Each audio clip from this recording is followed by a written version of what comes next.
Hello there, friends. I'm glad you're here tonight. Before we begin, tell me, where are you listening from? What time is it where you are? I always find it fascinating how one story can travel across oceans, mountains, and time zones, and somehow reach you right where you are. Now settle in.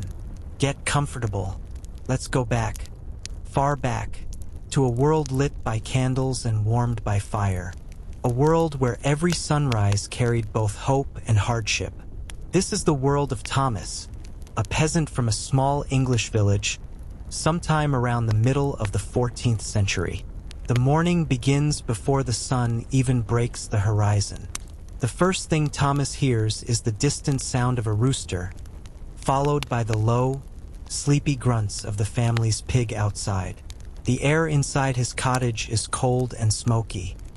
His wife, Agnes, stirs beside the embers of last night's fire, wrapping a shawl tighter around her shoulders. The smell of damp wood and straw fills the small room. Their home is simple: walls of wattle and daub, a roof of thatch, and a dirt floor that's been packed hard over years of footsteps.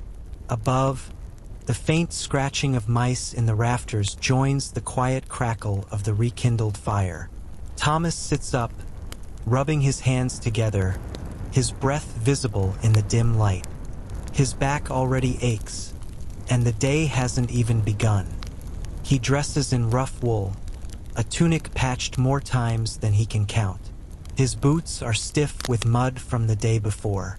He pulls them on, then steps outside into the mist. The sky is gray and soft, and the smell of wet earth drifts across the fields. Beyond the hedgerow, the faint outlines of other cottages appear through the fog, thin smoke rising from their chimneys, dogs barking, someone coughing. The whole village is waking up. In the distance, the church bell rings once. It's not a grand bell, just a cracked one, hung in a crooked wooden frame, but it marks the rhythm of life here. When to wake, when to pray, when to rest. Thomas crosses himself out of habit, his fingers rough and calloused. There's comfort in the small ritual, even if his mind is already on the fields. Back inside, Agnes stirs a pot over the fire. Breakfast is simple: coarse barley bread, a small wedge of cheese, and weak ale. The children, half asleep, rub their eyes and sit on the straw-covered floor. They're small, thin, but alive, something Thomas is thankful for. Not every child in the village survives the winters. Outside, the first true light begins to show. Dew clings to the grass, and the sound of a distant stream carries through the air. The world feels still, yet alive in every detail. Chickens scratch near the door. A cart creaks down the muddy path. Someone is already calling to their oxen. Thomas shoulders his wooden hoe and steps toward the fields. His wife hands him a small piece of bread wrapped in cloth for later. She smiles faintly, but says nothing. There's work for her too, spinning wool and tending the garden. He nods and walks off, his boots squelching in the wet earth.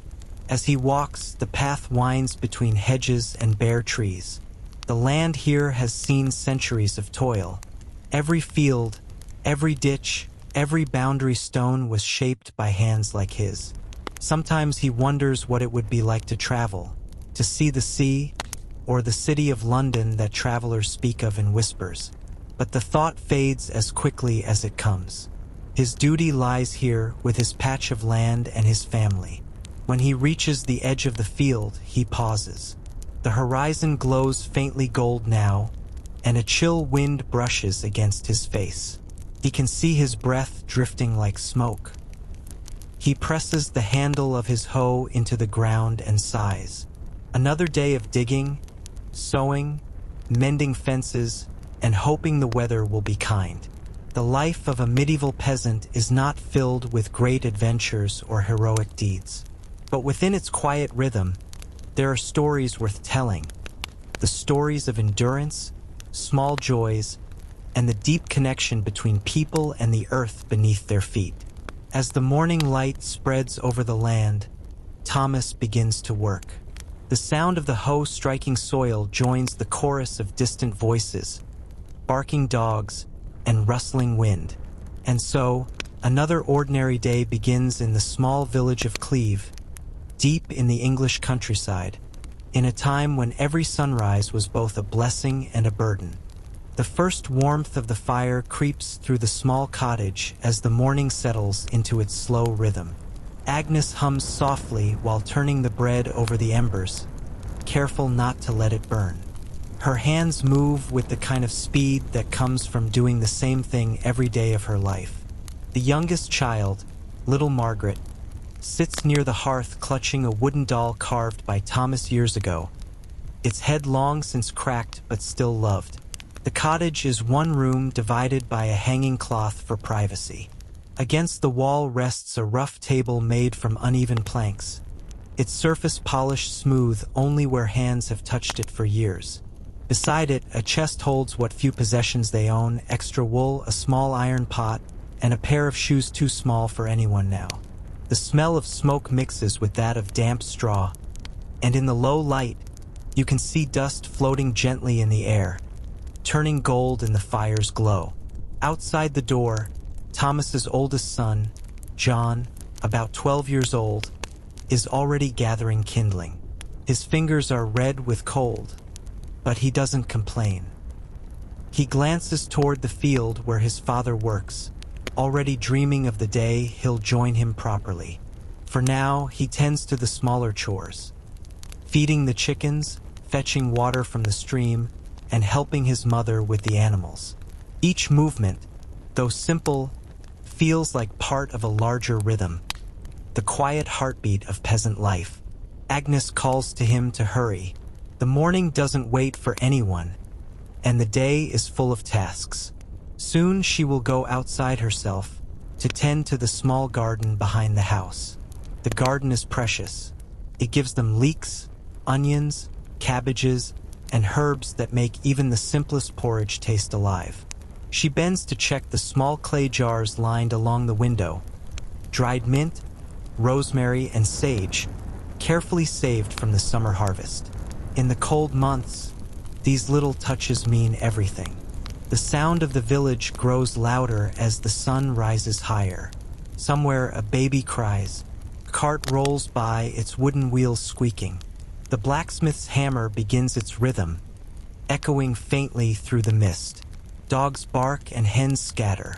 The village is not large, perhaps 20 cottages, a small wooden church, a blacksmith's hut, and the Lord's manor standing on a small hill beyond the stream.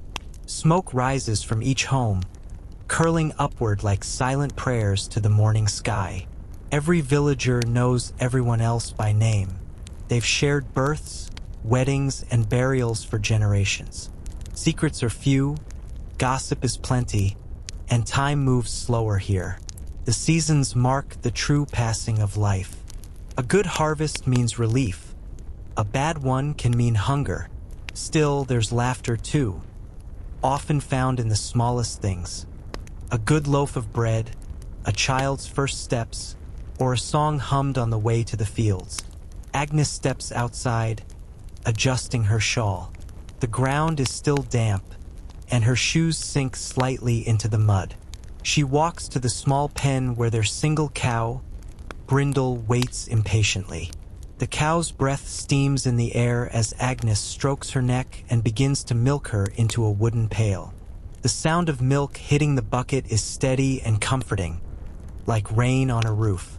Brindle's large eyes blink lazily, and for a moment, the world feels calm.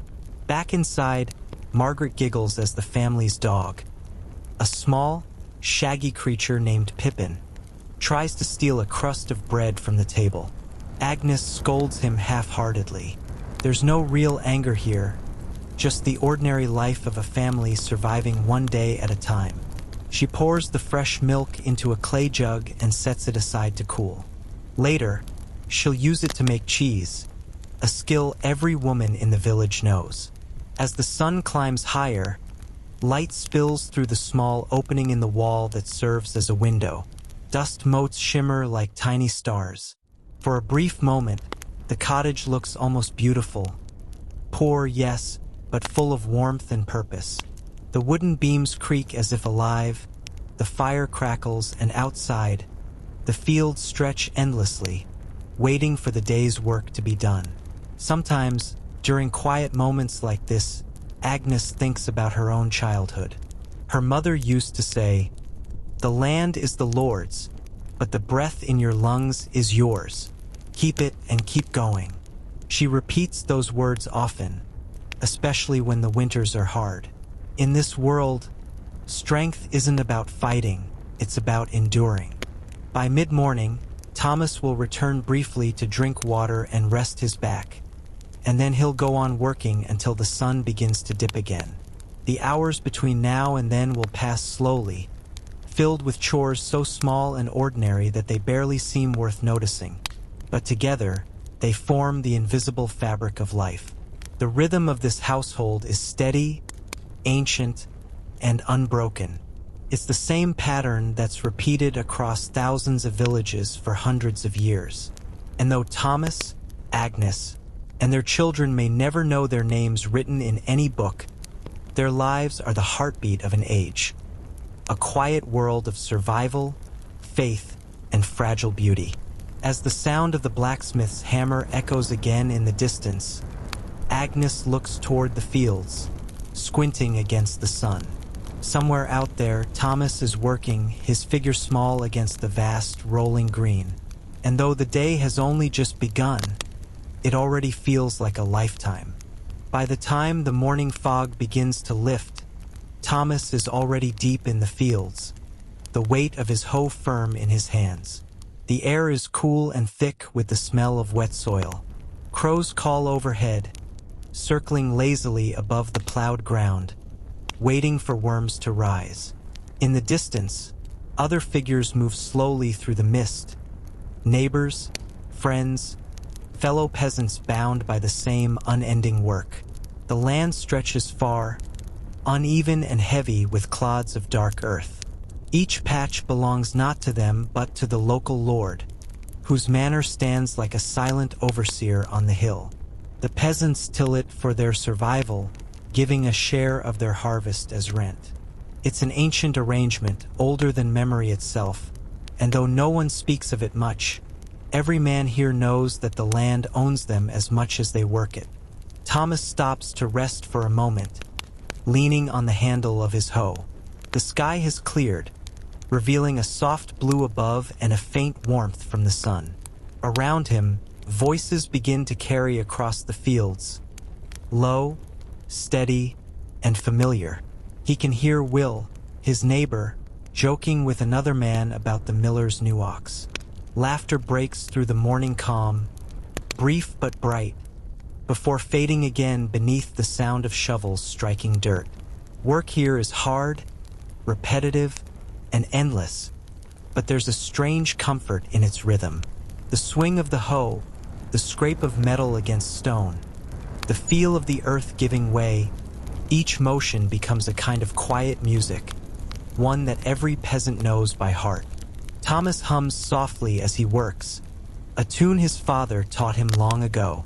He barely remembers the words, only the melody, but it keeps time with his movements. By mid-morning, the fields shimmer faintly under the sun. The mist is gone now, replaced by the smell of warm soil and the buzzing of insects.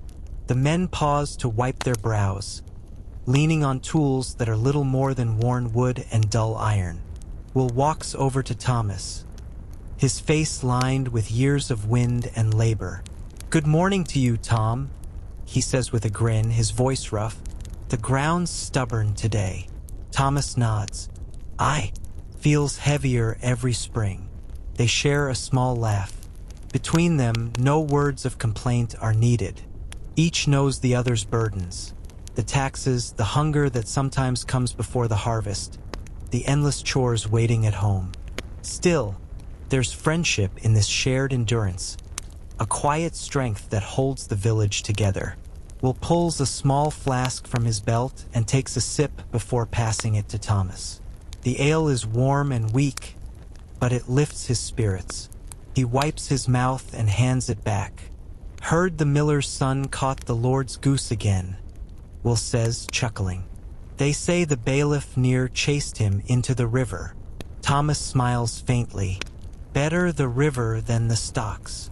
Their laughter drifts on the wind, mingling with the calls of birds and the creak of the wooden plow nearby. Even in this hard life, humor survives. It's as necessary as bread. Around noon, the bell from the small church rings faintly in the distance, signaling the hour. The men set down their tools and gather beneath a tree at the edge of the field. Agnes has packed Thomas a bit of barley bread and cheese, wrapped in a scrap of cloth.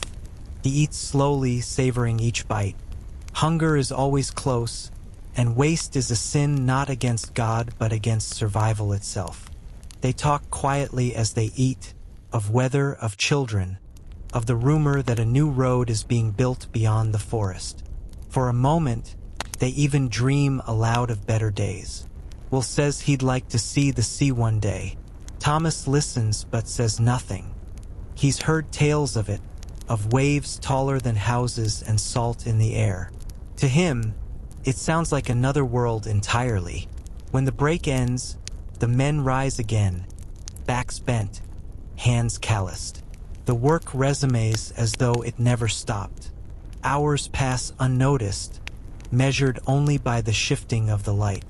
Shadows grow longer, and the steady rhythm of the tools returns. Thomas's muscles ache, but he keeps going. There's no choice in it, only the simple understanding that the earth feeds those who serve it faithfully.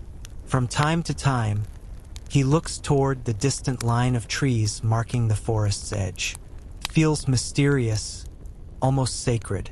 The old men say spirits dwell there, guardians of the wild.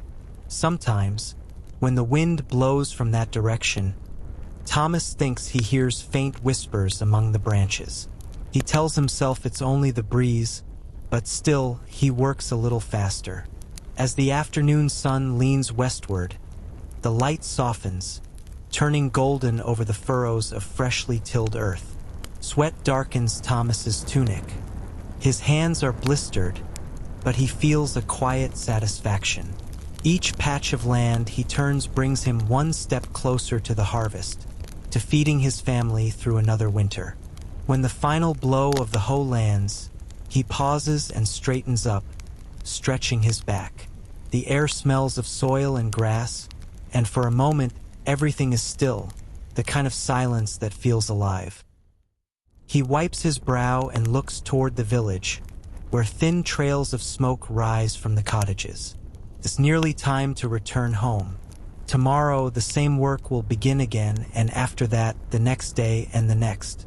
But for now, Thomas allows himself a small breath of peace. The sun dips low, and the light glows warm across the land he doesn't own but knows better than his own heartbeat. As the sun lowers behind the distant hills, the fields glow with a soft amber light. The day's labor is nearly done. The men gather their tools, shake dirt from their tunics, and begin the slow walk back toward the village. Their boots press deep into the earth, leaving uneven trails in the mud. The air is cooler now, scented with smoke from evening fires and the faint sweetness of grass warmed all day by the sun. Thomas walks beside Will and a few others, old Matthew, whose beard is as gray as frost, and young Peter, still too eager to hide his inexperience. They move together in an easy silence until Will finally speaks, his voice low but carrying a spark of mischief. "Did you hear what the bailiff said this morning?" he asks. "They say the Lord wants another levy for the road near the river. More men, more days away from their fields." Peter groans softly. "But it's harvest soon. If we lose a week, we'll have nothing left." Matthew grunts. "The Lord doesn't plow our furrows, boy. He doesn't care how long the rain stays or how short the bread runs." He spits into the dirt, then wipes his mouth with the back of his hand. "We work," he takes, "and the world turns as it always has." The others nod. No one dares to say more. Words can travel faster than the wind, and in a village this small, it's easy for the wrong ears to hear. The bailiff's cottage sits near the road, and he's known to report every careless tongue. Still, the talk goes on, half in whispers, half in weary laughter. They share rumors about the Lord's manor, how the new steward is harsh, how the taxes have grown heavier each year, how someone claimed to see a wagon full of silver pass through the forest. None of them truly believe it, but the stories fill the walk home, like small embers glowing in the dusk. Thomas listens quietly. He's not a man of many words, but his thoughts are deep. He's seen good years and bad, famine and abundance. He's learned that complaining changes nothing. The land remains, the seasons turn, and his duty endures. Yet even he feels a quiet bitterness sometimes, buried beneath his calm face. The path dips as they cross a small wooden bridge over a slow-moving stream. The water glimmers faintly in the fading light. Frogs croak in the reeds, and somewhere, a bird gives a lonely cry. It's a beautiful evening, too peaceful for talk of lords and taxes. Peter kicks a stone into the water and says, "My uncle says the king himself may call for war again. Says they'll need men from every shire." Will laughs dryly.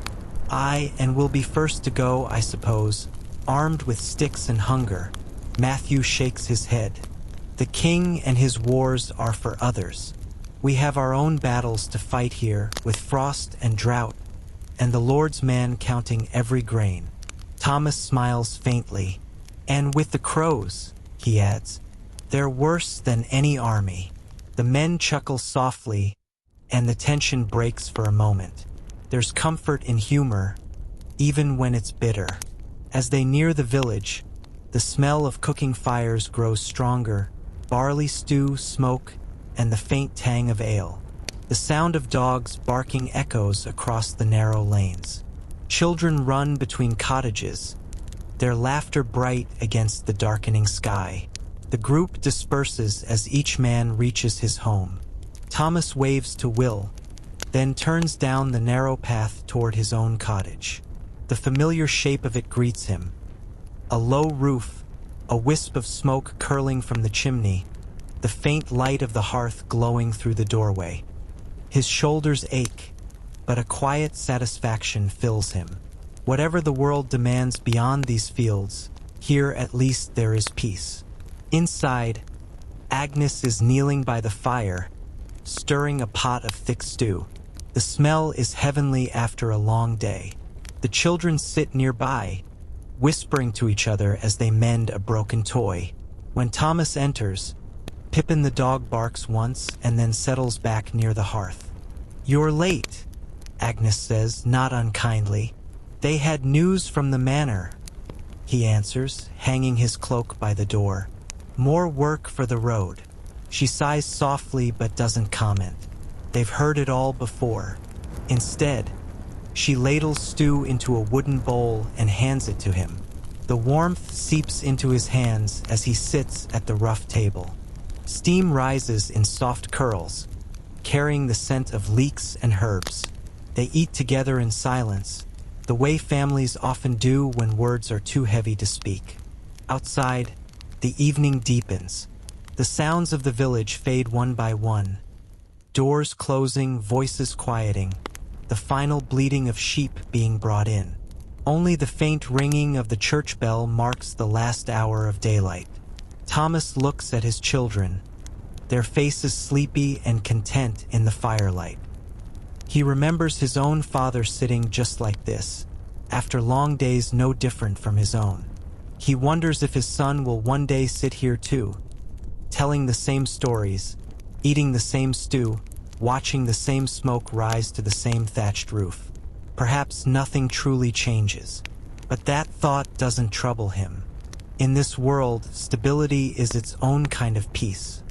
He finishes his meal, sets down the spoon, and listens to the crackle of the fire. Outside, the stars begin to appear, bright, silent witnesses to centuries of toil and quiet endurance. And though somewhere, far beyond the hills, kings and lords plot and command, here in the small village of Cleve, life carries on as it always has. One day, one breath, one heartbeat at a time. Even as darkness settles across the village, a faint glow remains in the small wooden church at the edge of the settlement. Its bell tolls softly in the distance, calling the faithful to evening prayers, and even those who are tired or burdened feel its pull. Thomas, brushing off his hands after supper, pauses for a moment by the doorway. The sound of the bell carries through the crisp night air, a reminder of forces both seen and unseen that govern their lives. The church is small, its walls made of timber and wattle, with a simple altar covered in a linen cloth. A wooden cross hangs crookedly above it, and an oil lamp flickers against the rough walls, casting dancing shadows that seem almost alive. On Sundays, the villagers gather here, but even on weekdays, the building hums with quiet devotion. The scent of burning tallow and incense lingers faintly, a gentle perfume that soothes as much as it reminds them of heaven and hell alike. Thomas steps inside. The pews are rough-hewn benches, polished smooth by years of hands pressing into the wood. He genuflects carefully, making the sign of the cross. Agnes and the children follow behind, kneeling quietly at the far end. They have come not out of obligation alone, but out of a deep-seated habit, a rhythm passed down through generations. Faith in this world is not abstract. It is a living, breathing part of each day. Father Benedict, the village priest, stands by the altar, his voice low and steady as he recites the evening prayers. He is a small man, bent with age, his robe worn and patched in several places. The villagers listen, some murmuring the words in unison, others silent, letting the cadence of the Latin phrases settle into their hearts. Even Thomas, who is not a man of many words in prayer, feels the weight of the ritual. The reminder of sin, the promise of salvation, the warning of wrath if one falters too far from God's path.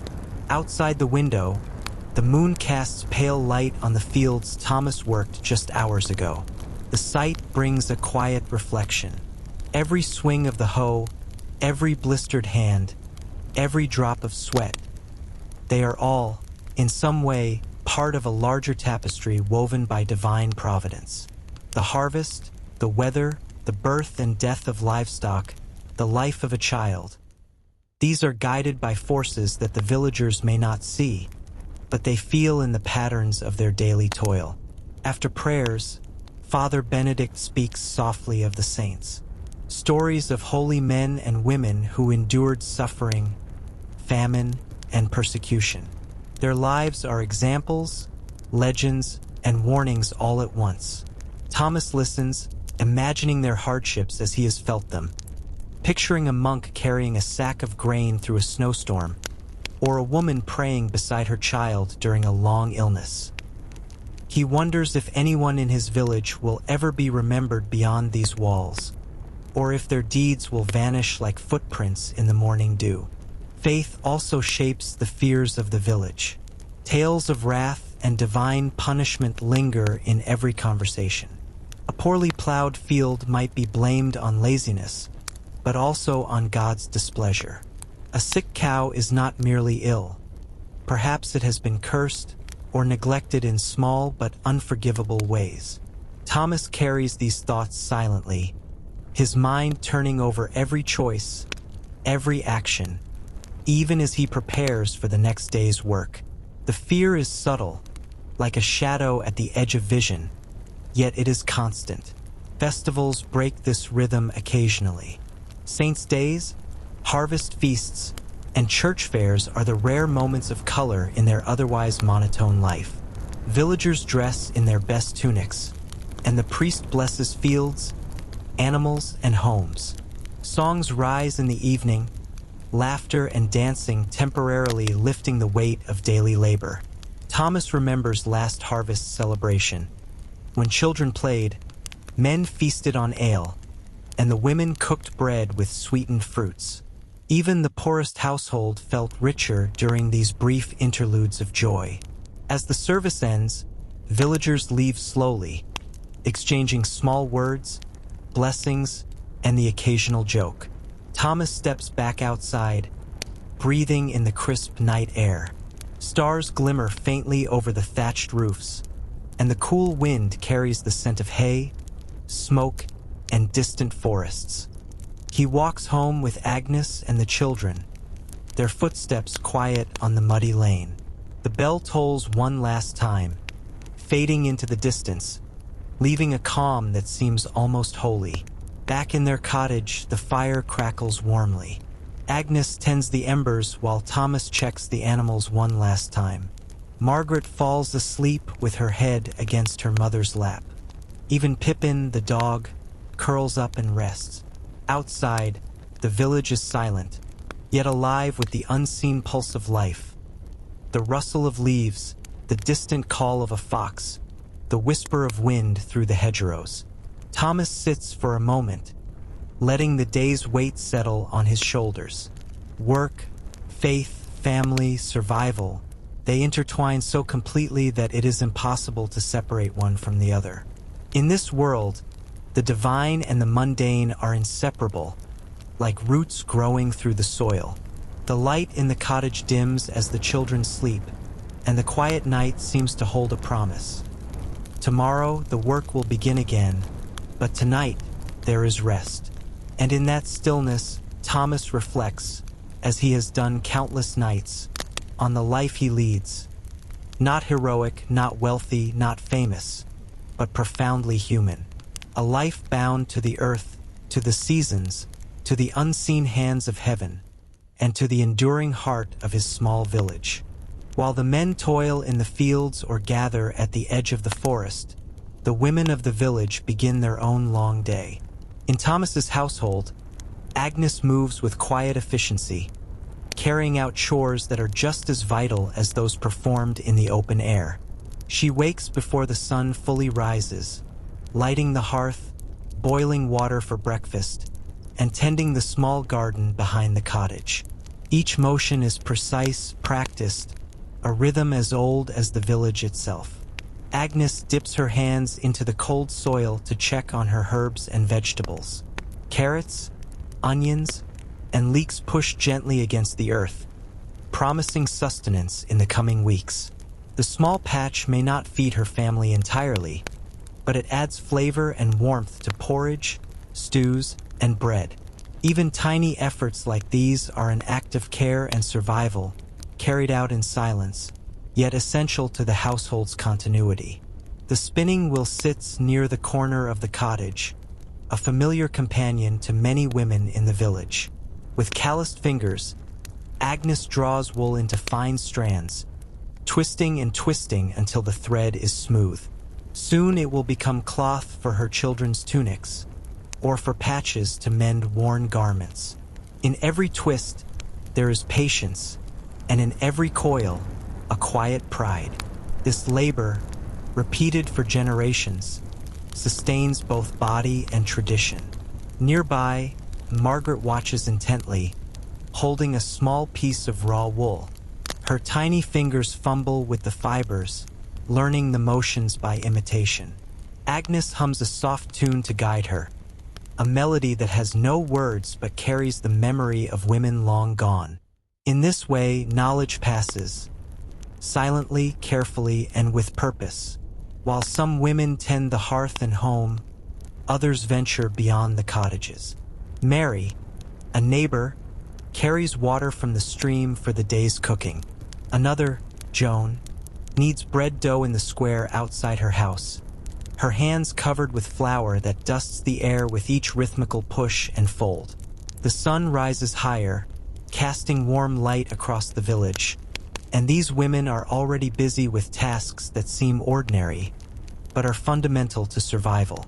Children often play nearby, running between the legs of adults, laughing and stumbling in the soft mud. The women keep a watchful eye, occasionally calling them back to chores or to fetch small bundles of herbs or wood. Even in work, there is room for instruction, for guidance, for teaching the next generation how to navigate life in this world. Conversations flow quietly among them. They exchange news of illness, harvest expectations, or the latest gossip about neighbors' marriages. Each woman carries the invisible weight of her family's needs, of the village's expectations, and of the traditions that bind them all. They speak of midwives and remedies, of holy days and saints, of the strange tales that travelers bring from beyond the hills. In their voices, one hears both care and resilience, the strength that often goes unseen by those outside the village walls. Agnes pauses to tend to the animals. Brindle the cow watches her with gentle patience, her breath rising in small clouds in the morning air. Chickens cluck and peck at scattered grain, while Pippin wanders lazily near the door. These creatures, too, are part of the rhythm of life. Feeding, milking, and caring for them is an unending cycle, yet one that shapes the very heartbeat of the household. By mid-morning, the women begin to gather for communal tasks. Some head to the nearby stream to wash clothes, scrubbing linen against smooth stones until the water runs clear. Others carry baskets of herbs, eggs, or small goods to the market at the village square. Even here, in the monotony of routine, there is camaraderie. Laughter, soft teasing, and gentle advice flow between them as naturally as the water in the stream. The children watch, learning not just the techniques but the subtle art of living in this world, how to observe, to imitate, to carry responsibility with quiet diligence. Margaret pulls a stray chicken back toward the yard, and Agnes smiles, correcting her gently but without harshness. Lessons are given with patience here, because life demands that one be careful, and yet not fearful. In the late morning, the air carries the faint scent of baking bread from several cottages. Smoke drifts from chimneys, merging with the warmth of sunlight on the thatch. The village, though small and simple, is alive with activity that seems ordinary but is vital. Each task, from spinning wool to tending the garden, from gathering water to mending clothes, forms an invisible network of survival, connection, and care. As the sun moves toward its zenith, Agnes returns to the cottage, her hands faintly red from the chill and soil. She checks the stew simmering on the fire, stirs the bread dough rising near the hearth, and calls to the children to wash before the next meal.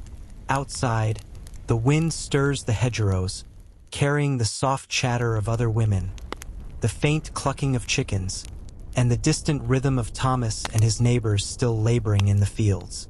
This is life in its quiet fullness, filled with work that is never done, but also with small moments of warmth, instruction, laughter, and care. Here, the women hold the village together, their labor shaping not just survival, but the invisible threads that connect every home, every family, and every heart in this small, enduring world. By midday, the sun has climbed high over the village, spilling warm light across thatched roofs and muddy lanes.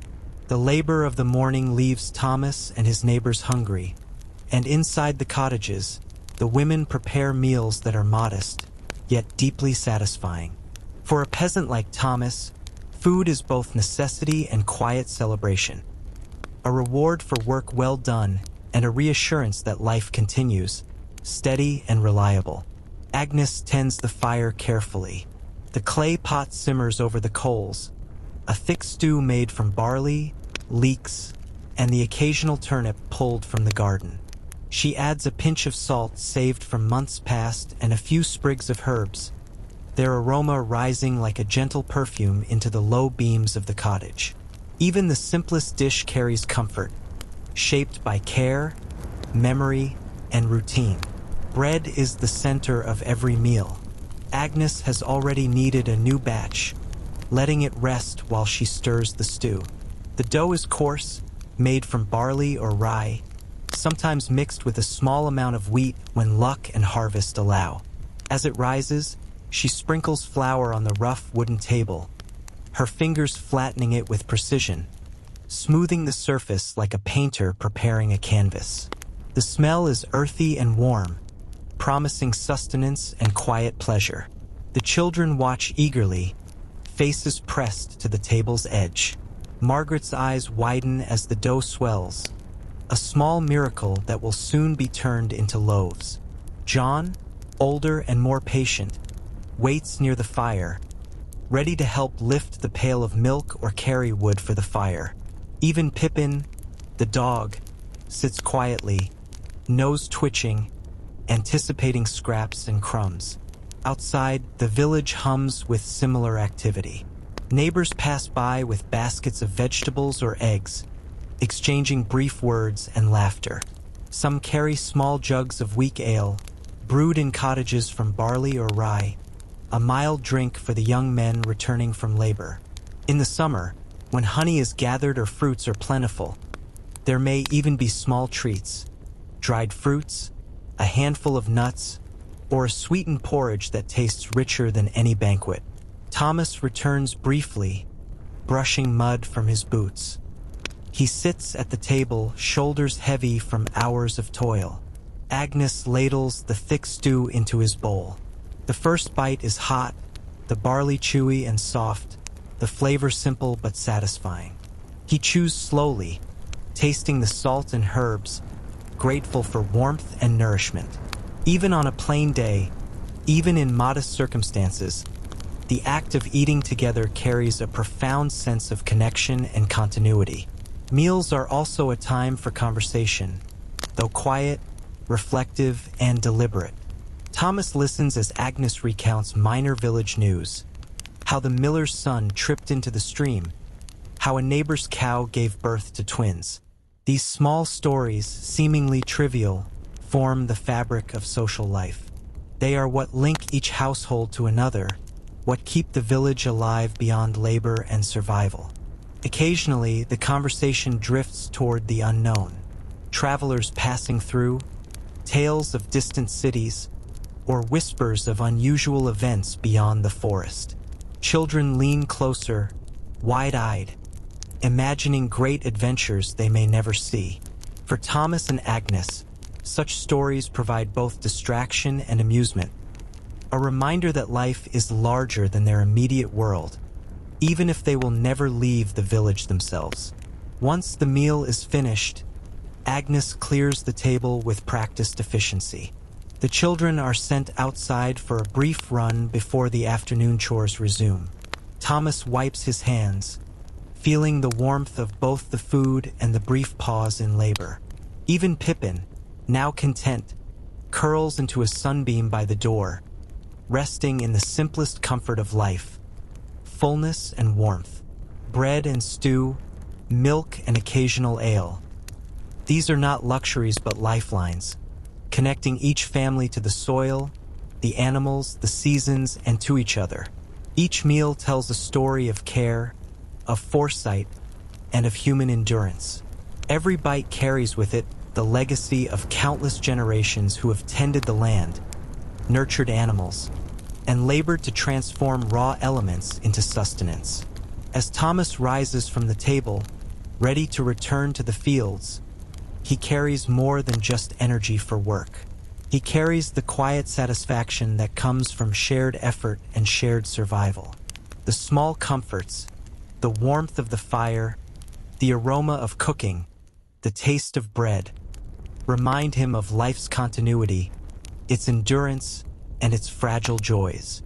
Even in a world dictated by toil, taxes, and the whims of the Lord, there is sweetness in survival and peace in the simple act of being fed. Outside, the village settles into the slower rhythm of the afternoon. Birds flutter along the hedgerows. The smell of hay and earth drifts across the lane. The distant church bell tolls faintly, marking the hours. Thomas steps into the light, ready to continue the day, carrying in his heart the quiet strength drawn from home, family, and sustenance. The afternoon sun hangs low and warm as Thomas steps back into the fields. The air carries the scent of freshly turned soil, mingling with the faint sweetness of wildflowers along the hedge rows. The day's heat has softened the earth, making each strike of the hoe both easier and heavier, as muscles tire and backs ache under the constant rhythm of work. Across the fields, neighbors move in measured patterns. Will, the usual companion, has already begun tilling his own plot, his hat pulled low against the sun. Thomas nods in greeting, and Will waves, acknowledging the silent bond formed through shared toil. They do not need long conversations to sustain camaraderie. The work itself, the sweat, and the mutual understanding of struggle are enough. Yet even among friends, subtle rivalries arise. John, the younger son of a neighboring household, boasts of the speed with which he has plowed a furrow, trying to best older men with the arrogance of youth. Thomas watches him, amused but careful not to intervene. In the village, pride is measured quietly, often through labor, and competition keeps skills sharp while reminding everyone of their place within the small social order. The rhythm of labor is punctuated by small distractions. A crow swoops low, startled by the movement of a wheelbarrow carrying manure to enrich the soil. A dog barks somewhere near the woods, and the faint ringing of the church bell carries across the fields, marking the hour with solemnity. Even these brief interruptions provide relief, tiny moments that break the monotony of the day while keeping minds alert. Thomas pauses to wipe sweat from his brow and glance across the village. Smoke rises from chimneys, signaling midday rest for some households, while others continue labor uninterrupted. The patchwork of fields, cottages, and forest beyond forms a living map of the village, each plot a story of survival, endurance, and careful planning. Even the weeds and stones have their place, their own quiet challenge to the skill and patience of the villagers. Conversation in the fields is often practical, layered with subtle humor. Will calls across, asking if Thomas has heard about the miller's new apprentice, who allegedly tripped into the stream while chasing a goose. Laughter rises from the group, but Thomas remains grounded in his work. Humor, he knows, is a vital companion to hardship. It softens toil, binds neighbors, and carries the human spirit through days of endless labor. At the edge of the field, old Matthew leans on his hoe, his posture stooped but movements precise from decades of practice. He shares stories of past harvests, of plagues, storms, and years when snow fell late, ruining hopes. The younger men listen, partly out of respect and partly out of awe. Such tales carry the weight of experience, teaching lessons in patience, foresight, and endurance without the harshness of direct instruction.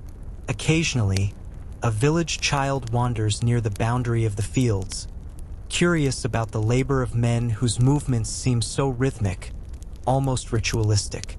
Thomas glances down, offering a small smile. Children, he knows, are learning not just observation but the subtleties of social behavior, respect, and the quiet art of work. Even the smallest glance, the gentlest guidance, shapes how the next generation will carry the village forward. The afternoon stretches on, long and unbroken. Sweat streaks Thomas's face, his tunic clings to his back, and the ache in his arms grows steady, familiar. There is no rush, no urgency beyond the invisible clock of daylight. Each stroke of the hoe, each pluck of weeds, each careful mound of soil contributes to survival, sustenance, and the quiet dignity of effort. By late afternoon, Thomas leans against his tool and surveys the progress. Furrows are straight, weeds reduced, and the soil prepared for the crops that may determine the household's fate in the coming months. He feels the satisfaction that comes from physical work, the knowledge that effort, skill, and patience have tangible results. Even in a life of hardship, there is pride, subtle but deeply rooted, in work well done. As he straightens and looks toward the distant village, smoke curling from chimneys, voices calling across the lanes, and children laughing in small clusters. Thomas feels the quiet pulse of life in the village. Friendships, rivalries, labor, and laughter interweave seamlessly. Each day is a thread, each action a stitch in the fabric that binds the community together. Even as kings, lords, and distant events shape the larger world, here the rhythm of fields, hands, and hearts governs the passage of life. The sun tilts westward, the shadows lengthen, and the day moves toward evening. Thomas knows the hour will soon come to return home, to reunite with Agnes, the children, and the steady warmth of the hearth. Yet even as the labor of the day winds down, he remains part of the silent, enduring song of the village.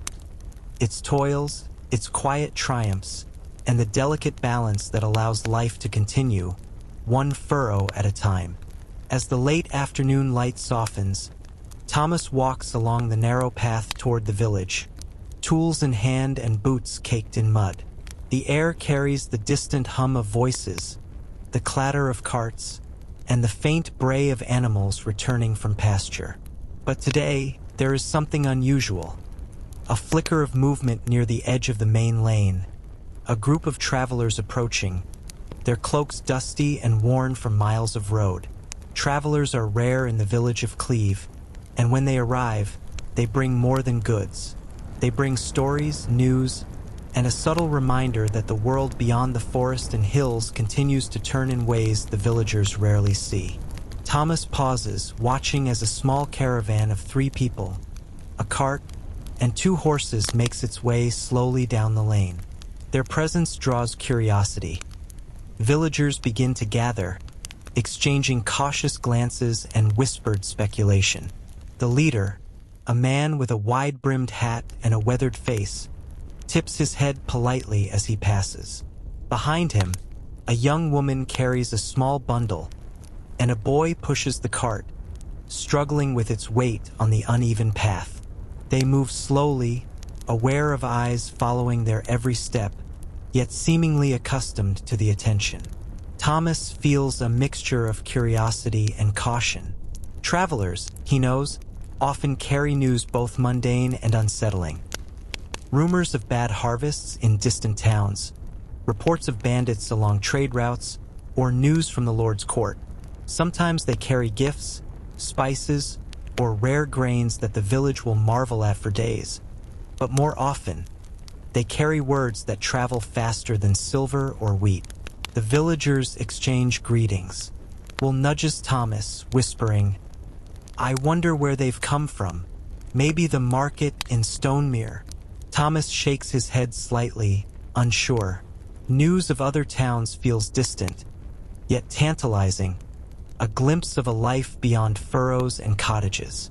The travelers settle near the edge of the square, unhitching the horses and setting down their cart. The woman begins to sort small bundles, dried herbs, woven cloth, and a few oddly shaped trinkets. The boy opens a box filled with grains of unusual color and texture. Some villagers approach hesitantly, curious about these offerings, while others linger at the edge of the square, listening. Thomas steps closer, intrigued. The man speaks, his voice carrying the rhythm of someone accustomed to addressing strangers. "We come from the south, near the river Wensley. Bad weather, poor harvests. Perhaps you've heard." His eyes sweep the small crowd, gauging interest. "We carry barley, oats, and seed wheat for trade, and a few tales from places you may not have seen." Whispers ripple through the villagers.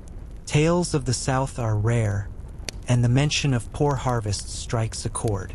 Thomas exchanges a glance with Agnes, who has joined him at the edge of the crowd. She nods slightly, a silent acknowledgement of both curiosity and caution. News of scarcity, even far away, carries weight here. It reminds them that their own labor, the careful tending of soil and livestock, is fragile and precious. The travelers begin sharing their stories. A merchant from the next county has been robbed by bandits. A storm in a distant town flattened granaries. A wandering monk passed through and claimed to have seen a miracle involving a flock of birds that hovered unnaturally over a chapel. Some tales are met with skepticism, others with wonder, and children gather at the edge of the square, eyes wide as they listen to the strange events of the wider world. Thomas listens in silence, absorbing every detail. Each story is a thread connecting his small life to the larger tapestry of the kingdom. Even the mundane details, the price of oats, the route of a traveling herd, the delays caused by swollen rivers, carry significance.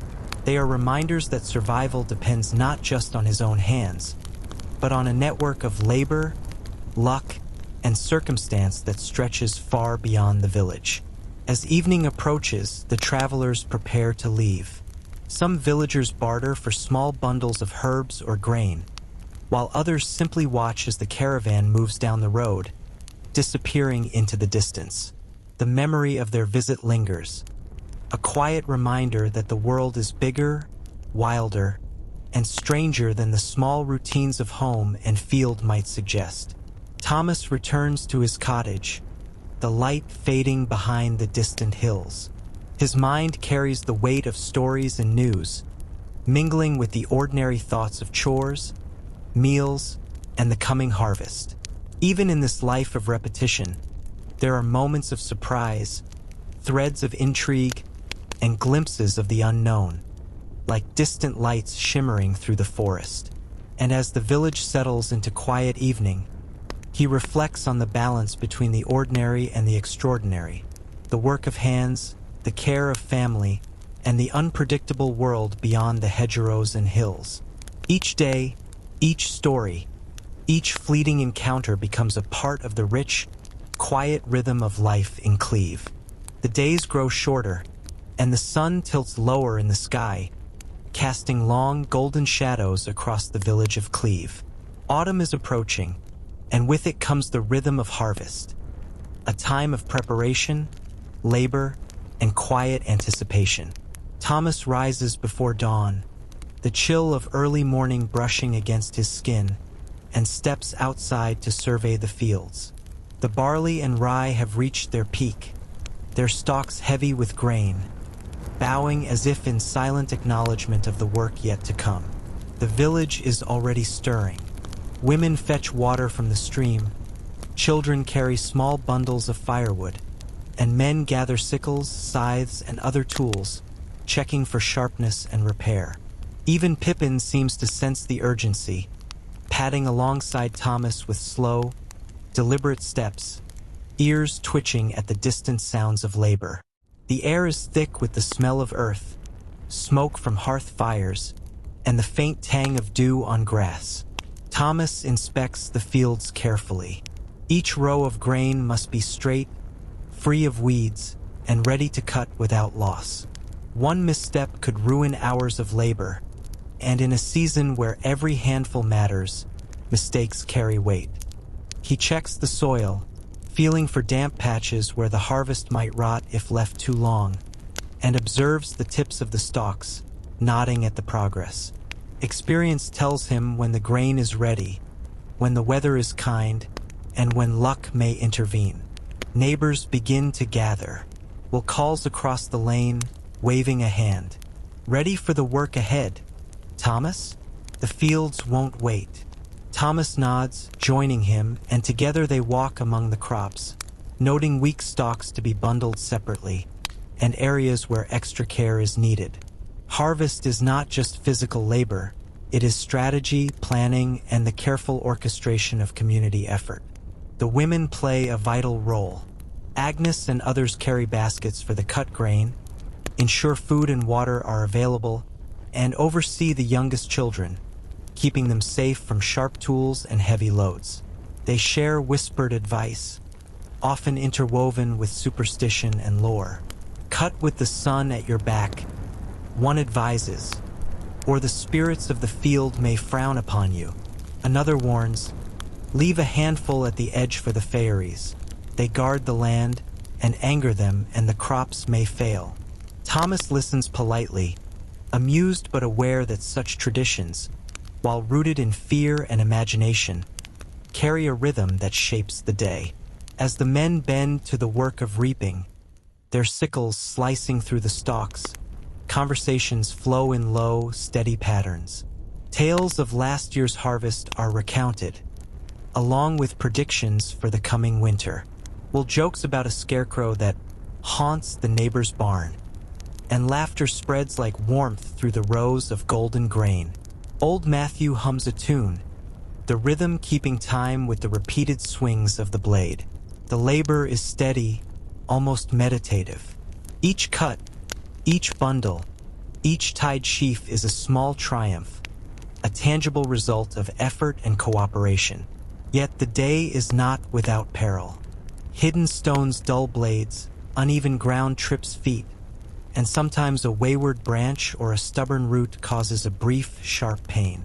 Thomas endures it all quietly, the ache familiar, like the subtle pulse of the earth beneath his hands.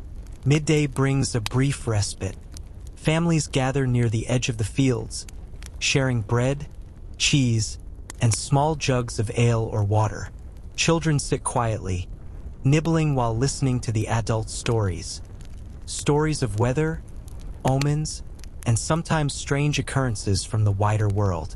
A neighbor recounts how a traveling monk claimed to see a tree bleeding sap in the forest, a sign, he insists, of an approaching frost. Thomas listens with skepticism, but there is a charm in these tales, a connection to a world beyond the village that adds color to the otherwise monotonous work. Afternoon drifts slowly into evening. The sun dips behind the hills, casting the fields in a warm amber glow. The villagers work in quiet harmony, the sound of sickles and bundled sheaves forming a gentle rhythm, a song of labor and endurance. Every step, every motion is measured, deliberate, and vital. Even Pippin moves along the edges of the fields, his presence a quiet comfort and reminder of home. By the time the work winds down, the first stars appear in the sky. The fields are neatly bundled, tools are cleaned and stored, and the village gathers at the edge of the worksite to admire the day's effort. The harvest is not complete, but the foundation has been laid. Careful planning, skilled labor, and communal cooperation have ensured that the crops will yield sustenance and security for the coming months. Thomas walks home slowly, the ache in his muscles a gentle reminder of the day's work. The cottage glows faintly in the distance, smoke curling from the chimney. Agnes waves from the doorway, children playing near the fire. Even in the long hours of toil, in the repetition of labor and tradition, there is a quiet satisfaction, a deep, enduring rhythm that shapes the lives of everyone in the village. And as Thomas steps inside, the warmth of the hearth welcomes him. The labor, the superstition, the stories, and the small triumphs of the harvest day meld together, forming the invisible tapestry of life in Cleve. One that will continue, unbroken, through the seasons, the years, and the generations to come. The sky deepens into a soft indigo as Thomas and his neighbors return to the village, their bodies tired yet satisfied from the day's labor. Evening settles gently, carrying with it the sense of wood smoke, damp earth, and cooking fires. The fields are left behind, neatly sheaved and ready for the next day's work, while the cottages slowly come alive with warmth, light, and quiet domestic bustle. In Thomas's household, Agnes moves with calm efficiency. She tends the hearth, stirring the thick stew that will sustain them through the evening, while Margaret and John fetch small bundles of firewood from the shed. Pippin trots alongside them, tail wagging faintly, and seems to share in the small satisfaction of returning home after a long day. The children's laughter is soft, almost a whisper, blending with the crackle of flames and the distant call of night birds. Evening meals are different from midday fare. They are slower, deliberate, a time to reflect on the day's work. The stew is richer now, having simmered over coals, and the bread, warm from the oven, fills the cottage with its comforting aroma. Thomas sits at the table, fingers sticky from bread dough and flour, and tastes each bite with deliberate care. Food is nourishment, yes, but also a reminder of the rewards of effort, of patience, and of the quiet miracles that sustain life. As they eat, conversation drifts naturally. Agnes recounts small happenings from neighbors' cottages. The children chatter about what they observed, and Thomas listens, nodding occasionally, reflecting on the wider rhythm of the village. Each story, each remark, carries subtle lessons.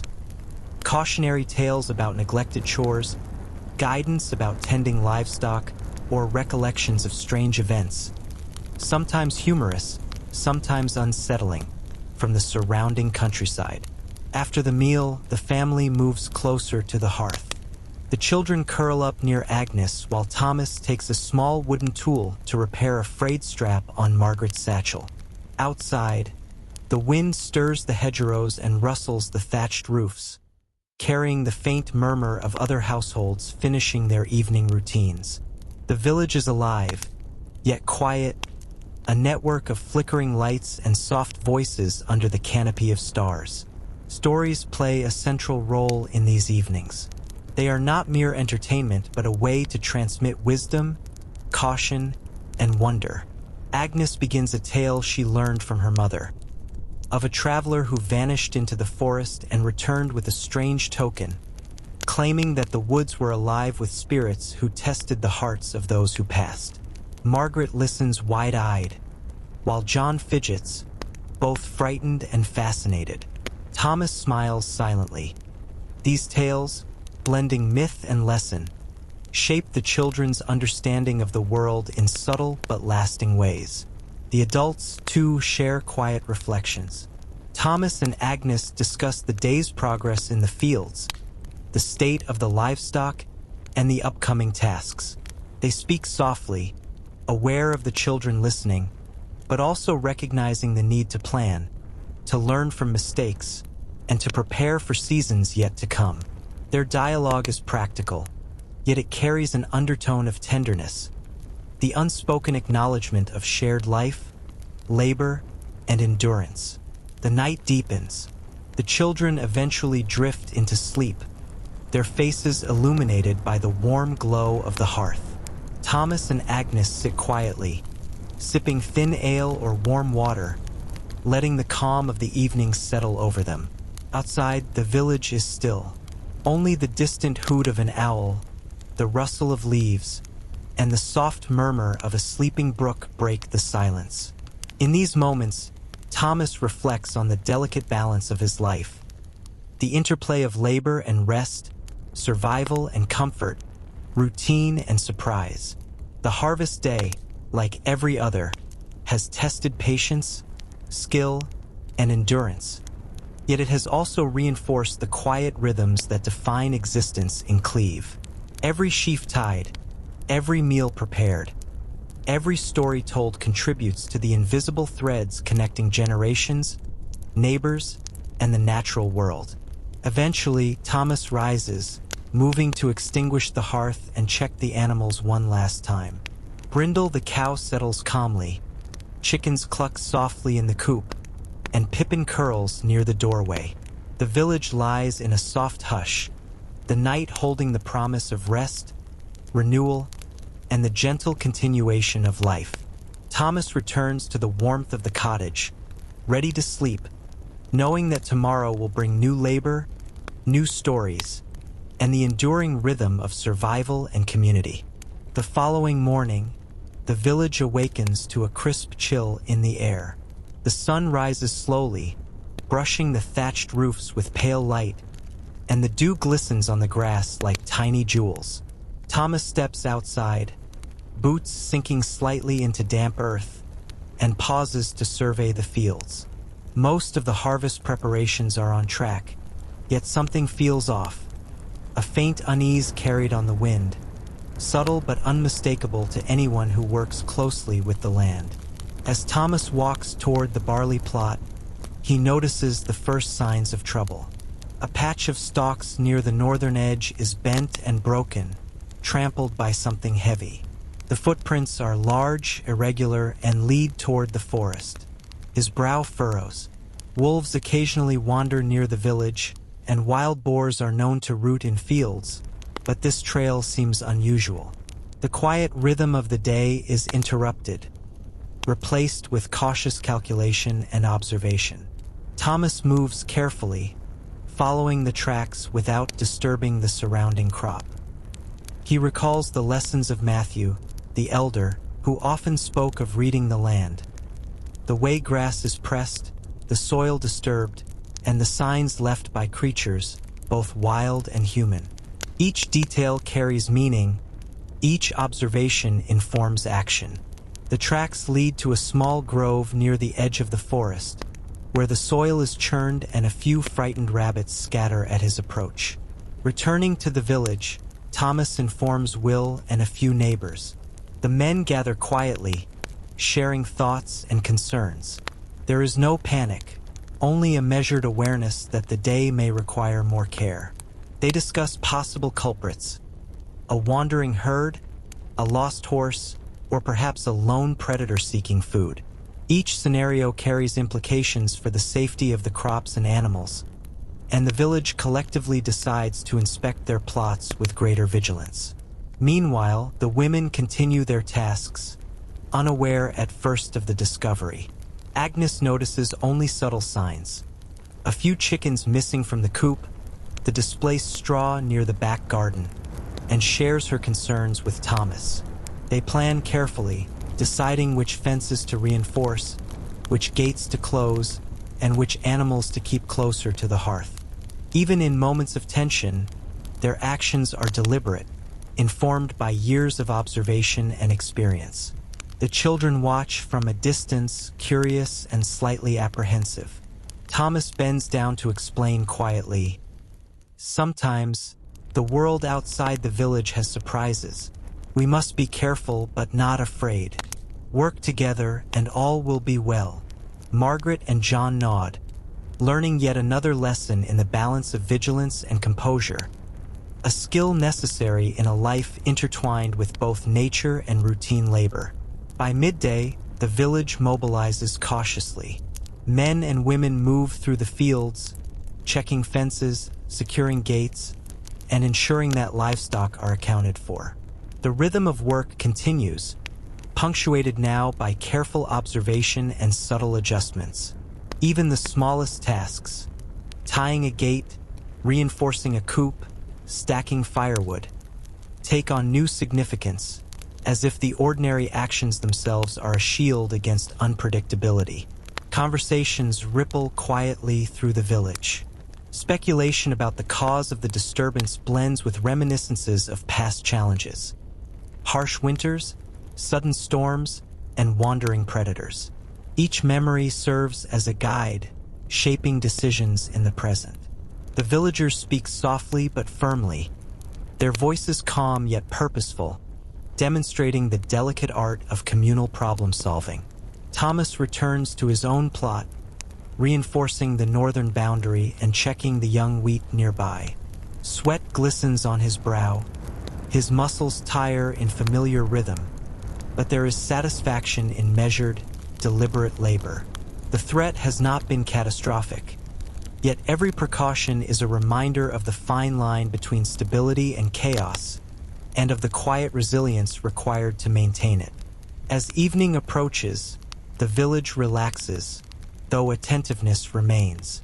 The travelers, the rumors, the encroaching wildlife. They have all reminded Thomas and his neighbors that life in Cleve is never entirely predictable.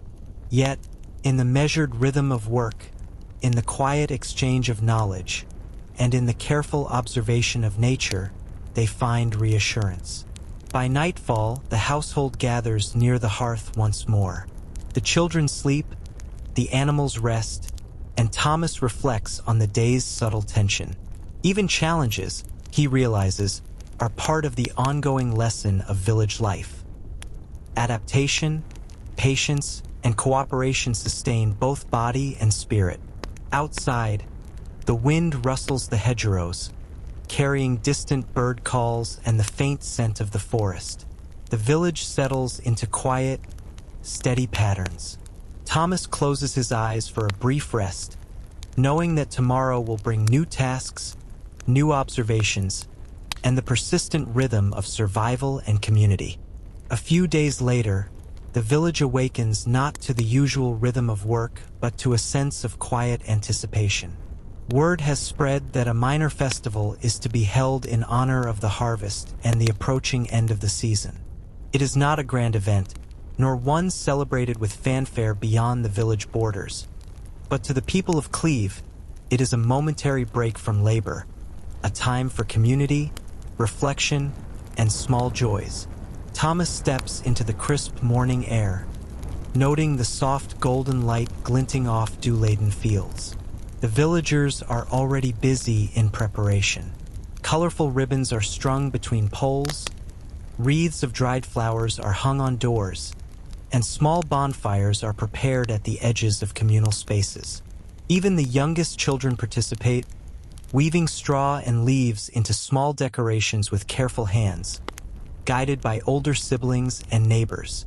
Agnes emerges from the cottage carrying a small basket of freshly baked bread, its aroma mingling with the earthy scent of the village. The family moves toward the central square, joining neighbors who have brought baskets of food, jugs of cider, and plates of simple pastries. The air is filled with a soft murmur of conversation, punctuated by laughter, the clatter of cooking utensils, and the faint music of a wooden flute played by old Matthew. Festivals, even minor ones, are a tapestry of routine and folklore. Stories circulate about past celebrations, old customs, and the hidden significance of each ritual. Some villagers insist that the first sheaf of grain tied for the festival must be carried around the fields to ensure good fortune. Others whisper that leaving a slice of bread on the fence post overnight will protect the crops from spirits. Thomas listens carefully, participating in the preparations while absorbing the subtle layers of meaning woven into these customs. Children chase each other between the bundles of wheat and firewood, their laughter light and fleeting. Pippin runs alongside them, weaving through the legs of adults and bounding over low fences with surprising agility. Margaret and John are caught up in the excitement, helping to arrange seating and offering small cups of cider to visiting neighbors. The sense of shared purpose blends seamlessly with play, reinforcing the invisible threads of community that sustain daily life. By midday, the festival begins in earnest.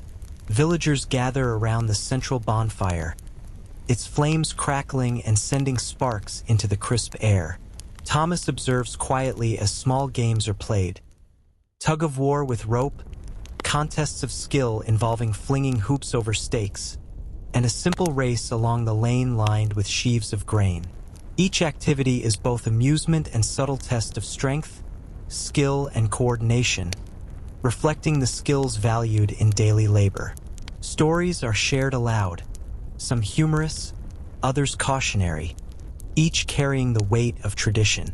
A traveling storyteller, welcomed by the village, recounts a tale of a fox who outwitted a greedy farmer, ending with a moral about cunning, patience, and respect for the natural world. The listeners, young and old, nod thoughtfully, absorbing both the entertainment and the wisdom woven through each line. Thomas smiles, appreciating how even simple stories echo lessons he has learned from observation and experience. Food remains central to the celebration. Platters of bread, cheese, nuts, and dried fruits circulate, and villagers share their modest abundance with neighbors. Thomas savors a slice of sweetened porridge baked in small cakes, its warmth and subtle flavor a rare treat. Meals during festivals reinforce bonds, reminding everyone that sustenance is both necessity and symbol of community. As afternoon drifts into evening, the festival takes on a slower, quieter rhythm. Fires burn low, shadows stretch long across the square, and conversations shift to reflection and remembrance. Stories of past harvests, of ancestors who first settled near the river, and of extraordinary events in the distant towns are exchanged in soft, deliberate tones. Even minor disputes or rivalries from the past week are softened in the shared glow of firelight and mutual celebration. Thomas stands near the edge of the gathering, observing. He notes the delicate balance of human connection, tradition, and labor that defines village life. Every ribbon strung, every sheaf tied, every story told is a thread in the intricate tapestry of survival and continuity. The festival, brief as it may be, reinforces the rhythms that sustain Cleve. Work, rest, storytelling, and careful attention to both the seen and unseen forces that shape existence. As night falls, the villagers retreat to their cottages, the bonfires reduced to embers, and the central square quiet once more. Thomas and Agnes walk home slowly, the children exhausted but happy, Pippin trailing behind. The celebration leaves a lingering warmth, a reminder that even in a life defined by labor, there is room for joy, reflection, and the enduring bonds of community. The night carries its familiar sounds: the hoot of an owl, the whisper of wind through the hedgerows, the distant bark of a dog. Thomas feels the quiet satisfaction of a day both ordinary and extraordinary, marked by labor, tradition, and the shared heartbeat of village life. Tomorrow, work will resume. Yet tonight, the village rests, fortified by memory, connection, and the enduring rhythm of survival. The following morning begins like any other, with a soft mist hovering over the fields and the distant hills cloaked in pale gray light. Thomas rises early, boots sinking into the damp soil, and breathes the crisp air, noting the faint smell of rain lingering in the breeze. Agnes stirs quietly, and the children sleep a little longer, unaware of the subtle shift in the weather that hints at an approaching storm. By mid-morning, the sky darkens noticeably. Clouds gather in layers, thick and low, moving with a deliberate pace that seems both inevitable and ominous. Villagers begin to notice, pausing in their work, glancing upward, and exchanging brief remarks. Superstitions, deeply woven into daily life, surface quietly. A storm before the full harvest means careful hands must tend the crops. Someone mutters. Another whispers that the restless wind carries spirits, warning of misfortune or loss. Thomas listens but does not allow unease to distract him. The work must continue, tempered by caution. The wind picks up, rustling the wheat and barley in waves that mimic the undulation of distant hills. Birds seek shelter in the hedgerows, their calls urgent and clipped, while Pippin growls softly, sensing the change. Thomas moves methodically, checking the tools, ensuring that all gates are secure, and inspecting the livestock. Even minor neglect could result in significant loss when the storm arrives, and the rhythm of preparation is now urgent, precise, and deliberate. By early afternoon, the first drops of rain begin to fall. Soft at first, then faster, heavier, until the fields are streaked with lines of water, mud forming underfoot. The villagers work together with practiced efficiency. Men reinforce fences, tie down loose bundles of sheaves, and lead the animals closer to the barns. Women secure doors, cover stored grain, and move children and pets to the safety of cottages. There is no panic, only focused, cooperative effort, the culmination of years of experience and observation. Thomas pauses for a moment under the eaves of his cottage, listening to the rhythmic pounding of rain against the thatched roof. The sound is relentless, a drumbeat echoing through the village and across the fields. Lightning flashes briefly behind the hills, followed by the low rumble of distant thunder. The natural world asserts itself in ways that remind all who live close to the land that human effort, while vital, is only part of survival. As the storm intensifies, superstition intertwines with practical action. Some villagers place small offerings of grain at the edges of fields, leaving them as a gesture to spirits believed to protect the land. Others murmur prayers quietly, not to deities in grand halls, but to forces perceived as watching over the daily toil of ordinary folk. Thomas, though skeptical, participates in small ways, tying a protective knot in a fence rope or marking a field corner with a sprig of rosemary, both gestures rooted in the intertwined logic of caution and tradition. The storm's violence is short-lived but intense. Wind bends young trees, water rushes through the low lanes, and debris, branches, leaves, and small stones, is scattered across the fields. Yet the villagers' preparation and quick action mitigate the worst damage. Livestock are safe, grain is largely unharmed, and homes remain intact, though dampness and mud have left their mark. In the aftermath, a quiet sense of relief settles over the village, mingled with exhaustion and a renewed appreciation for the rhythm of labor, vigilance, and community.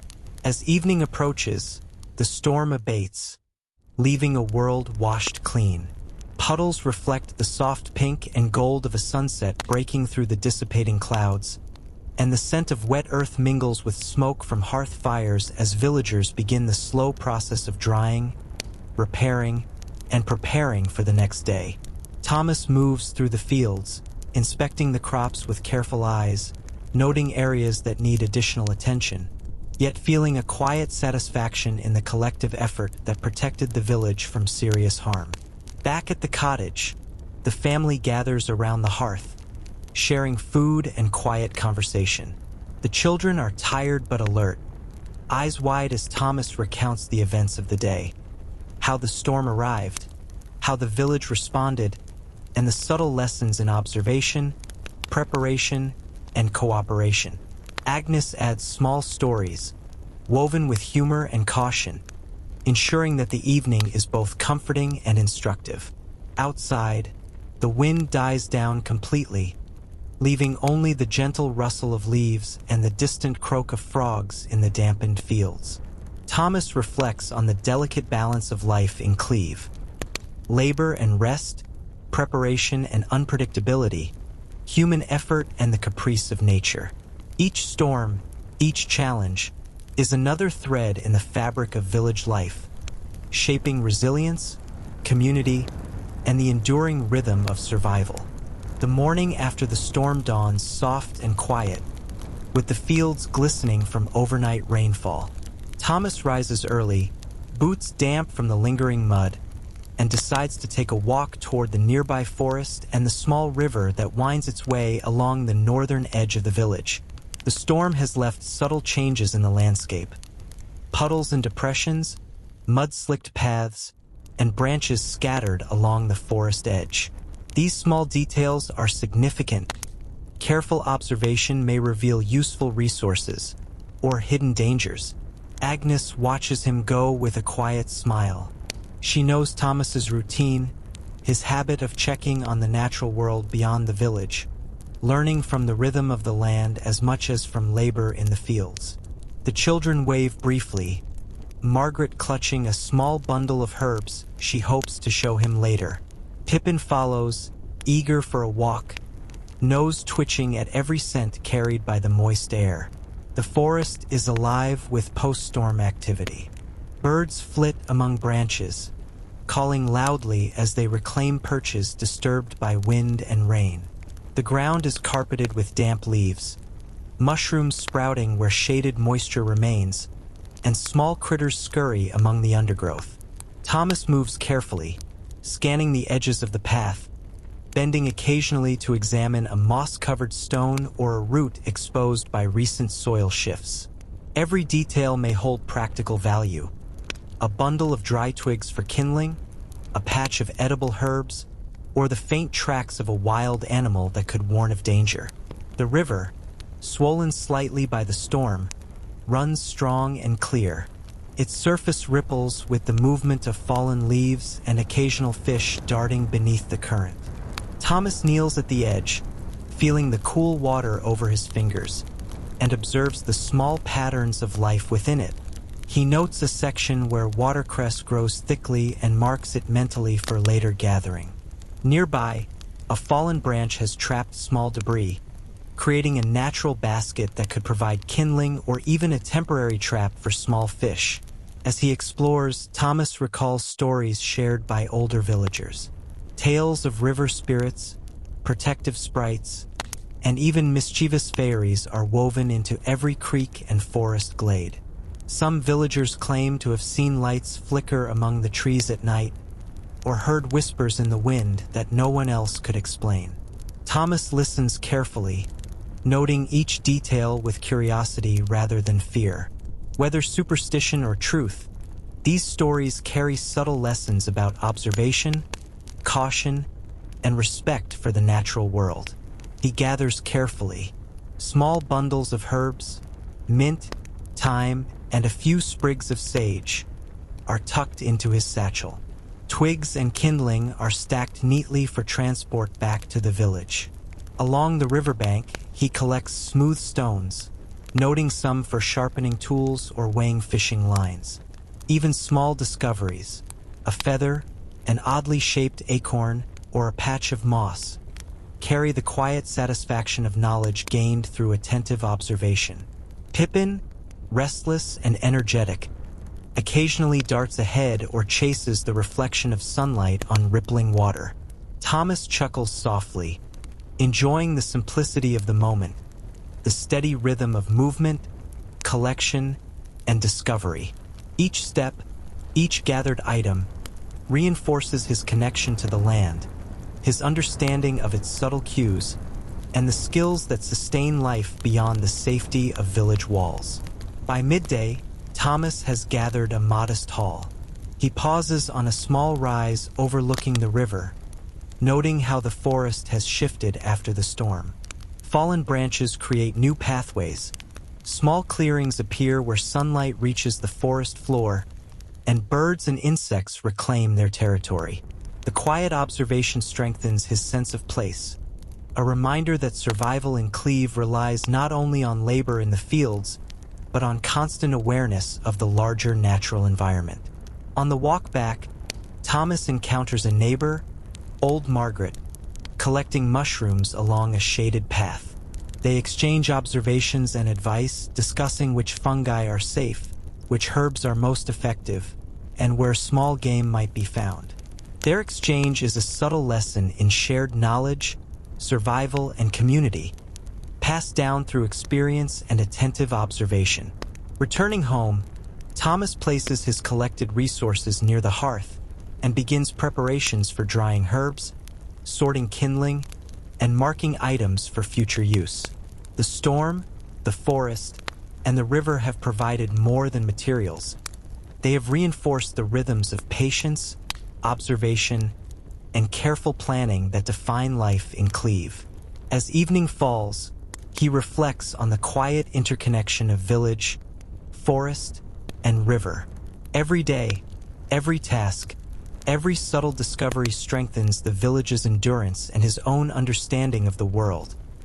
A balance of labor, tradition, and observation, quietly sustaining life in rhythm with nature. The days following Thomas's excursion to the forest are calm, with sunlight warming the fields and gentle breezes carrying the scent of damp earth. Yet even in these ordinary rhythms, subtle changes hint at challenges. A few villagers report mild fevers, and one of the cows, Brindle, seems unusually sluggish, lying longer than usual in the barn. In a life so tightly bound to labor and survival, even minor illness carries weight, and Thomas knows the importance of swift, attentive care. He begins his morning by inspecting the barn. Brindle lifts her head lazily as Thomas approaches, eyes half-lidded and breath slow. Pippin circles nervously, sensing the subtle tension in the barn. Thomas touches the cow's flank, feeling a slight warmth. He notes every detail: posture, appetite, the consistency of movement. Even small variations in behavior can signal underlying problems, and years of observation have trained him to recognize subtle signs that might otherwise go unnoticed.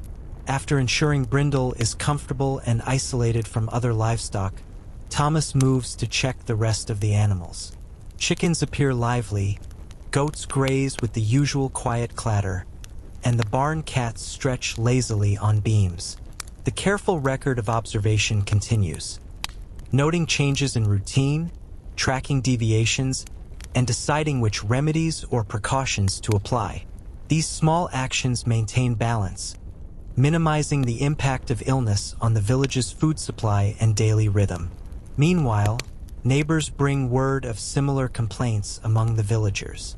Agnes gathers herbs and begins brewing simple teas: chamomile for mild fevers, mint for digestion, and elderflower to soothe discomfort. Small bundles of medicinal plants, collected during Thomas's forest walk, now prove invaluable. Local lore informs these remedies as much as practical knowledge, blending superstition and observation in ways that sustain life.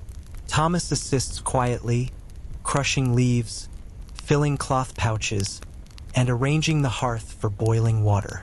Children watch with fascination, learning the rhythm of preparation and the subtle art of care. Margaret asks why some herbs work and others do not, and Thomas explains in gentle, simple terms, "The plants know their place just as we know ours. Some heal gently, some protect, and some merely remind us to be careful." The lesson is practical and philosophical, a quiet transmission of knowledge that spans generations. Old Matthew, who has seen many seasons and weathered more than his share of illness, stops by to offer advice. He speaks of the timing of remedies, the importance of rest, and the careful observation of symptoms. His tone is calm and deliberate, a reassurance to those who fear that illness, though inevitable, need not become catastrophic. Thomas listens attentively, blending Matthew's wisdom with his own observations to form a plan of action. By midday, villagers take turns administering remedies, resting, and maintaining vigilance over both people and livestock. Meals are simple, designed to nourish without overburdening the body: thin porridge, soft bread, and warm broth. The rhythm of life slows, yet it continues, punctuated by soft conversation, careful monitoring, and the quiet resilience of those accustomed to balancing labor, health, and survival. As the afternoon progresses, Thomas ventures into the fields, checking for any damage from previous storms or signs of pest activity, mindful that weakened livestock or humans increase vulnerability. Each observation reinforces the delicate balance of village life: work, care, rest, and vigilance. Even seemingly minor deviations, an animal off its feed, a neighbor's cough, require subtle attention, careful planning, and collective effort. Evening falls gently, with a sense of cautious relief. The affected villagers show small improvements, Brindle eats lightly, and the air feels lighter as the threat of illness gradually diminishes. Around the hearth, the family gathers to share a modest meal, discuss observations, and reinforce lessons learned from the day. Stories of old remedies, strange forest herbs, and unexpected cures are exchanged, embedding knowledge into both memory and practice. Outside, the night is calm, the wind whispering through the hedgerows, the distant river reflecting the silver of the moon. Thomas steps briefly to the door, inhaling the cool, damp air. The illness, though minor, has reminded him and the villagers of life's fragility, the need for observation, care, and patience. The subtle rhythm of labor, rest, and vigilance continues, each day weaving the intricate tapestry of survival, community, and the quiet endurance of life in Cleve. A few days after the minor illness has subsided, Thomas decides to revisit the forest. The morning air is cool, crisp, and carries the faint scent of damp earth and fallen leaves. The sun filters through the branches in soft, golden beams, casting shifting patterns on the forest floor. Thomas moves deliberately, boots pressing softly into the mossy ground, Pippin following closely, tail flicking with anticipation. The rhythm of the forest is familiar, yet every visit reveals subtle new details: fallen branches, sprouting fungi, tracks of small creatures, or the gentle ripple of light on leaves. As Thomas ventures deeper, he notices a narrow path, partially obscured by undergrowth and moss. It seems less traveled, untouched for weeks, perhaps months. Curiosity, tempered by caution, guides him forward. Every step is measured, ears alert to rustling leaves, snapping twigs, and distant bird calls. Pippin sniffs the air, occasionally stopping to paw at a scent or investigate a small insect, his excitement contagious yet restrained by Thomas's steady presence. Near the heart of the grove, Thomas discovers an unusual formation. A circle of stones, small but deliberate, partially covered with moss and fallen leaves. At first glance, it appears natural, yet the symmetry, the careful placement, suggests human or perhaps ritual intent. He recalls stories Matthew told him of ancient markers, of villagers long gone leaving subtle signs in the woods, perhaps as offerings, warnings, or guides for those who follow. The air seems heavier here, quieter, as if the forest itself holds its breath. Thomas kneels, brushing aside leaves to examine the stones more closely. Small carvings are etched into their surfaces, worn by time yet still visible. Simple lines, abstract shapes, and tiny indentations that might represent seeds, animals, or stars. He wonders about the people who once walked these paths, whose lives were intertwined with the rhythms of nature as his own is now. Pippin circles the stones, sniffing carefully, sensing perhaps something Thomas cannot. Nearby, a faint trickle of water leads to a small natural spring, its clear water bubbling gently over smooth stones. Thomas drinks carefully, feeling the cool liquid refresh him and bring clarity to his thoughts. The spring seems almost hidden, a secret kept by the forest, yet vital for the life that surrounds it. Birds drink, small mammals visit, and even insects hover above its surface. It is a small ecosystem, delicate and resilient, teaching patience, observation, and respect. As he examines the site, Thomas notices faint footprints, small, round, almost human but impossibly slight, trailing toward a denser thicket. He follows quietly, senses alert. There is no danger, yet a thrill of the unknown runs through him. The forest seems alive in new ways, every rustle, shadow, and movement hinting at stories untold. He recalls tales of spirits, woodland fairies, and protective creatures whispered by villagers. Whether myth or reality, they add weight and meaning to every discovery. A sudden rustle in the underbrush catches his attention. A small deer, delicate and alert, emerges into a clearing, ears pricked and eyes wide. Thomas freezes, marveling at its grace and presence. Pippin stays still at his feet, a model of restraint. The deer pauses, seemingly aware of Thomas yet unafraid, drinking lightly from the spring before vanishing into the deeper forest. Thomas watches the ripples left in the water, reflecting on the delicate balance of life, the interconnection of creatures, and the rhythms that govern survival in this small corner of the world. Before returning to the village, Thomas gathers a few small items from the clearing: sprigs of unusual herbs, smooth stones, and a feather fallen near the spring. Each has potential use, some practical, some symbolic, and each deepens his connection to the land and its subtle mysteries. The path home is slower, contemplative, every step measured, as he absorbs the forest's lessons in patience, observation, and the quiet wonder of discovery. By the time he reaches the village, the sun is dipping low, casting long shadows across the cottages and fields. Thomas carries more than herbs and stones.